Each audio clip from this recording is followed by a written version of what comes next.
What's up guys, I'm in the shop today with my 2018 Specialized Epic. This is just the comp carbon version. It's got this amazing, brain shock on it. As you can see, it runs all the way back here to this little contraption. And as of right now, it's completely blown. So what we're gonna do today is we're gonna delete all this, delete that. And I have a bike yoke, EPO2, that is going to go in its place. As you can tell, the EPO2 is good for the 2018, which I have. It's also good for up to 2020. I also have a Sidlux shock. This is one of the only shocks that will work on this bike, and it will need to go like this. It will need to go like this, which is fine. So it's a Select Plus. I got it for $100 on Marketplace, and it is a 190 by 45. If you look at the spec sheet for this, it does allow a 190 by 45. The asterisk is that it changes the rear travel slightly. So it goes down like a couple millimeters. So I think I'll get like 94 millimeters of travel instead of 100 out back. But yeah, so this guy is gonna go on here in the place of this guy here, and we are going to have a working Epic again. Yeah, stay tuned, let's figure it out. The first thing I'm gonna do is I'm gonna come around on the non-drive side of the bike here, and I'm gonna go ahead and just drop all the air out of this shock, so when I take it apart, it doesn't go everywhere. And then these here, there's actually two. You can see the inner one. We're gonna be removing only the inner one so we can separate this piece from the main rear triangle. And then we're gonna work on getting all of this componentry out of here. And then we're gonna install the new yoke and the new shock, hopefully. I don't have a bench press, so hopefully I can get those spacers and everything in there. You can take a 4mm and push it all the way through. You can see that it comes all the way through there. And then I do believe lefty-loosey on there. Looks like it's backing out. And then I'm not sure if it's lefty-loosey here either. It wasn't all that tight, so let's see. Yep, lefty-loosey both sides. And then I'm gonna go ahead and take these bolts out here, and then this whole assembly can get removed. Removing these are also 4mm. Be careful with these because you're gonna reuse them. And there's two, one on each side, and there's also little washers in there. So get those pulled out. Okay, I've got these two bolts out, so the shock is just sitting in there. The next thing I'm gonna go ahead and do is take my 6mm, and I'm gonna go ahead and pull the rear axle out. I've got the bike in the last gear here. Oh, and I also need to put my SRAM drivetrain into clutch off mode so I can get this rear wheel off. We're gonna get the rear wheel off so that we can gain access to this guy to go ahead and pull all this junk off of here. Going all the way up and pulling all that off of there. I think that'll all be just fine. So let's do that. Okay, as you can see, I've got my SRAM drivetrain locked out there. Put it in the final gear so you can get the rear wheel out. Now I've got the rear wheel out of there. This bike's not quite stock. It's had a 12-speed conversion and a GX mechanical drivetrain put on it. I do want to go wireless at some point. I just haven't had the chance to. So next thing we're gonna do is we're gonna pull this bolt here. There's a bolt under here. Right here, there's a bolt. There.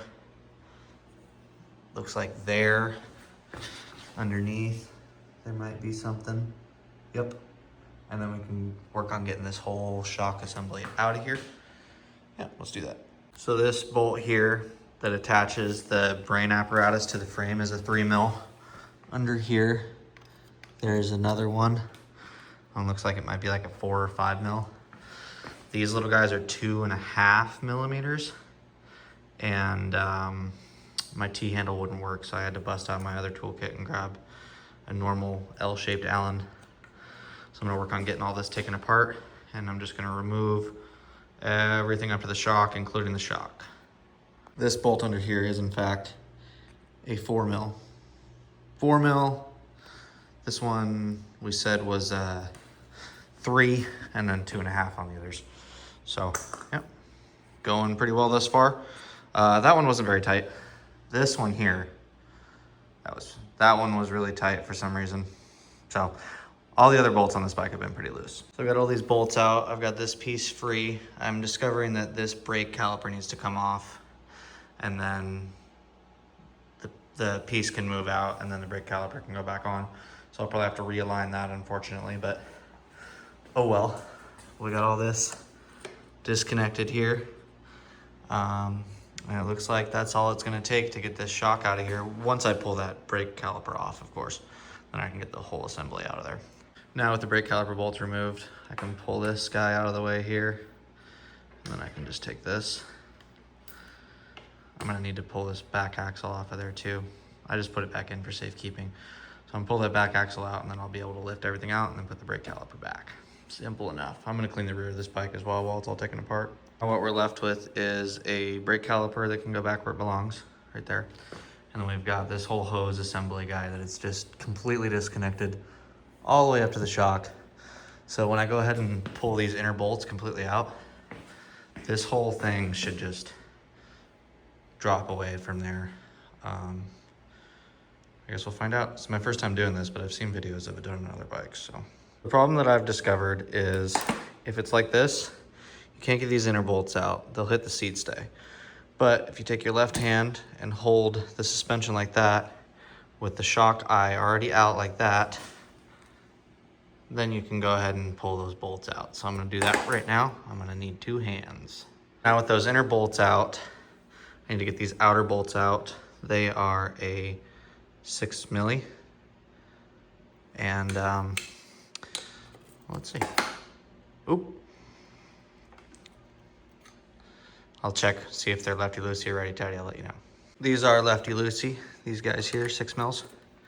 And they were quite tight on my bike, so be ready for that. I've got all the hardware out of this guy. It looks like the bearings on this bike are still good, which is nice. You got frame bearings in there. You've also got frame bearings in there. So you want to clean those up, make sure they still spin real nice. This bike doesn't have a lot of miles on it. I got it from a buddy that bought it and stored it for a really long time. And then I myself haven't really ridden it a whole lot, especially since I blew the rear shock. Kind of the point of me putting the new shock on, because I'd like to ride this bike. Even though I have plenty of other bikes, I kind of want to ride this bike sometimes too. You know how it goes? So we've got this sucker sitting out on the bench here. And what we got left for a bike is that. So we can start working on getting that all cleaned up, and then we can install the bike yoke product that will get us up and rolling again with that new shock, new to me shock. These are the bolts that I've kept. These are from the shock mount.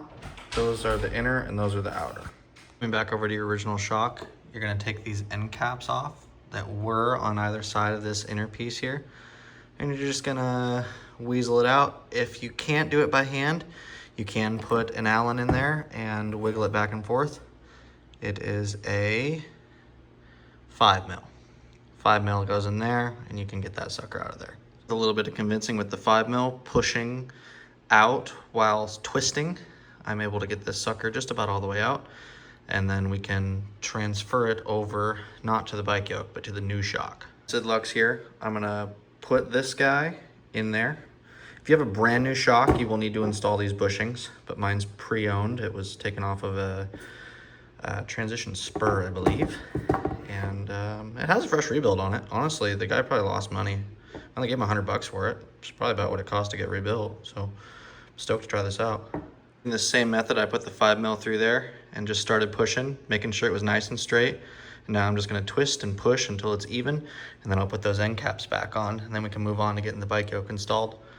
And yeah, I think we're on a roll. These dust caps that go on here, they do have a rubber O-ring that goes on there. You need to put that on, then put the plastic cap on there. No O-ring, no bueno. Now we have our shock pretty much set up, ready to get put back on the bike here. It's gonna go like that. Only bolt from the brain system that I did reinstall was this guy under here. You could also just remove this, but I think it looks better with just the bolt. I put it in by hand to make sure it wouldn't bottom out and break my frame, and it didn't. Okay, so I was able to actually get that bushing in by hand. I used a larger Allen. It's a 5 to help me out, a little bit more extra leverage, but that reducer's in there, and we can go ahead and get the shock put in. Make sure you get this bolt, make sure the bolt's on the top and make sure it's as tight as you want it, so snug, before you put the shock together, because you cannot access that without then dropping this and lowering the shock now. Which is good, because at least it can't fall out. So just got to put the rear wheel back in and realign my brake caliper that I had to loosen and remove to take that brain thing off of there. And then, yeah, let's get that done real quick, see how it looks. All right, there we go. I got the rear wheel back on, brake realigned, and everything is ready to go. I just got to set my sag. I do find it kind of strange that the bolt is on the top there, because coming over to my 2022 Kenevo, you can see the bolt is on the bottom. So that's kind of why I thought it went that way, but I guess I should have done some more research. But the reason I'm making this video is that there really aren't any good videos about doing this. There's one guy who did a video where he was just restoring the entire bike, and one of the things he did was delete the brain. But the only thing I did today was delete the brain. So the thing that I learned is the bike yoke needs to go with the bolt up. Taking this off and putting this back on is kind of a pain. You need to remove the inner ones first, then remove the outer ones. And you can hold this back when there's no shock in there to get these bolts out. So it'd be impossible for these inner bolts to back out with the shock in there, because they would just hit your seat stay. So that's good. And I think these keep each other in there. There's enough tension on there that they're not gonna back out. We learned that this sucker just slides out. That's nice and easy. You take these out, take the shock out, and you can force it out using an Allen key to twist it. That was one thing I was worried about. So I pressed all the spacers and everything in by hand, or very gently using my T-handles and a hammer. I was able to very gently get the spacer into this side here. But again, the handles on my T-handles are plastic, so they're not gonna hurt anything. And you can see there's no space there, there's no play. Everything feels really good. I'm gonna set my sag, and it's dark, but maybe I'll ride it tomorrow. So yeah, there you go. Hopefully you guys learned something. I'm excited to have a good shock on here. It's also gonna get a new fork eventually. This is basically a brand new bike at this point. Really liking it, and I'm really glad those bearings were good. That takes a load off my mind. Awesome. Well, happy holidays. I hope you guys enjoy this video, and please subscribe if you'd like some more bike stuff.